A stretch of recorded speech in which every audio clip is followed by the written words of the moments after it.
Place à la littérature, Nicolas Caro, ce matin vous nous parlez d'un roman qui fait partie des favoris de la rentrée littéraire. Eh oui, je voulais vous en parler assez vite avant que l'été ne finisse complètement parce que c'est notamment un roman sur le mois d'août et la fin des vacances. Ça s'appelle « Que reviennent ceux qui sont loin » chez Gallimard, l'auteur Pierre Adrian. De quoi parle ce livre ? Le personnage principal, en quelque sorte, c'est une maison de famille, une maison dans le Finistère Nord, ce genre d'endroit pour ceux qui ont de la chance, où se retrouvent chaque été cousins, frères, sœurs, oncles, tantes, grands-parents, et ça va, ça vient, c'est un peu le bazar, mais c'est chouette. Et ce roman raconte l'histoire d'un type d'une trentaine d'années, sans doute l'auteur, qui est parti. Il n'est pas parti fâché, il n'a pas coupé les ponts, c'est juste qu'il a voyagé loin, plusieurs étés de suite, et donc il a manqué 8 mois d'août là-bas, dans la maison de famille. Cette année, il revient et il raconte. Alors que raconter là ? Il raconte les vacances, l'été, il se souvient du passé, du mois d'août qui est celui qui ressemble le plus à la vie, dit-il, avec l'enthousiasme, l'ennui et la faim. FIN, il raconte les feux d'artifice du 15 août,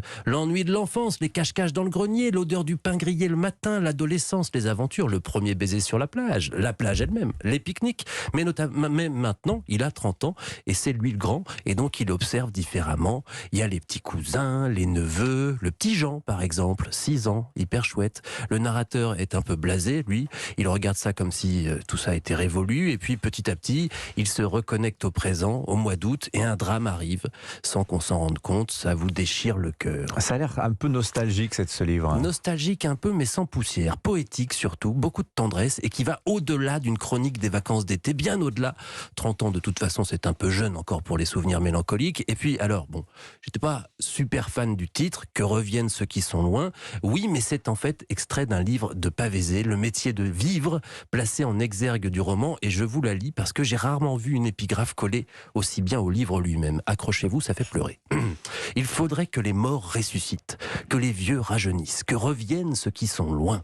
Ils ont disparu, ils sont dispersés, ils sont morts, ils ne reviendront jamais plus. Et alors nous cherchons autour de nous, désespérés, nous cherchons à reconstituer ce cadre, ce petit monde. Mais il n'existe plus. Fin de citation.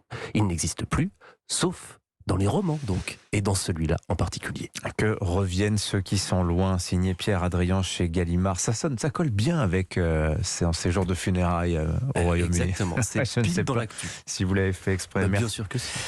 Nicolas, allez, Héloïse, aujourd'hui vous nous parlez des papillons noirs. On a eu la chronique du livre il y a quelques jours de cela par Nicolas Caro. Voilà donc la série. C'est ça, Nicolas Caro vous a parlé du livre, mais je ne pouvais pas ne pas vous parler de la série qui est déjà un phénomène. Plus d'1 million de vues en quelques jours sur arte.tv. Et puis je le rappelle, vous le disiez Nicolas, c'est pas pour vous doubler, mais Les Papillons Noirs, c'est d'abord une série, un thriller français avec Nicolas Duvauchel et Nils Arestrup en tête d'affiche.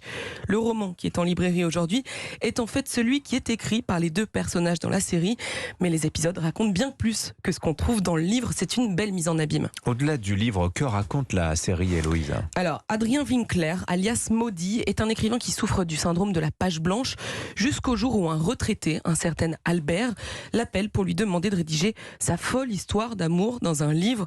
Folle, le mot est faible, puisque en fait Albert et Solange étaient des serial killers qui ont laissé des dizaines de victimes derrière eux dans les années 70. Je ne m'attarde pas là-dessus, car tout ça, toute cette vie est racontée dans le livre dont Nicolas vous a parlé. Mais voilà ce qu'Albert attend précisément d'Adrien pour raconter cette histoire.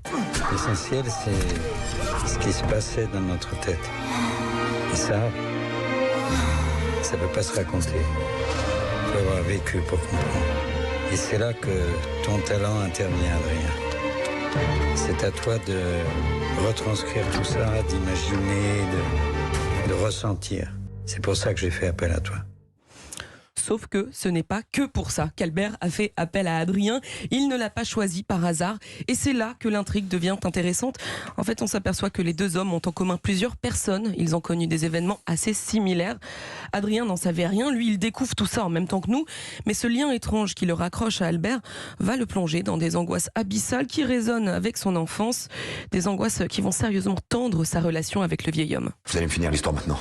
Attends, c'est pas toi qui as dit chronologie de l'histoire? Ah, tu vas me faire la morale, toi?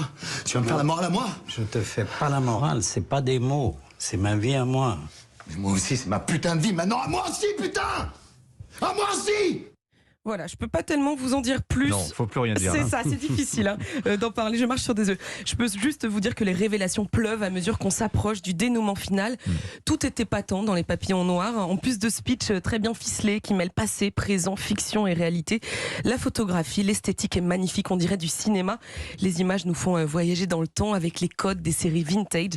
C'est un polar ambitieux et j'ai trouvé largement à la hauteur du joli coup que l'équipe a créé avec la sortie du roman en librairie. C'est à voir, vous l'avez dit, sur arte.tv, c'est ça? C'est ça, tout est disponible sur arte.tv et le premier épisode sera diffusé sur Arte, la chaîne, Oui. à partir du 22 septembre à 20h55, c'est donc jeudi.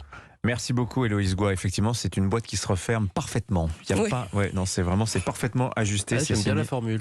Olivier Abou et Bruno Merle. Je donne leur nom parce que c'est eux aussi en réalisateur, on les voit pas, mais pourtant c'est leur succès. C'est ça. Merci Héloïse Goua, Merci. merci Nicolas Merci, Caro Dimitri. et merci mon cher Vincent. À demain.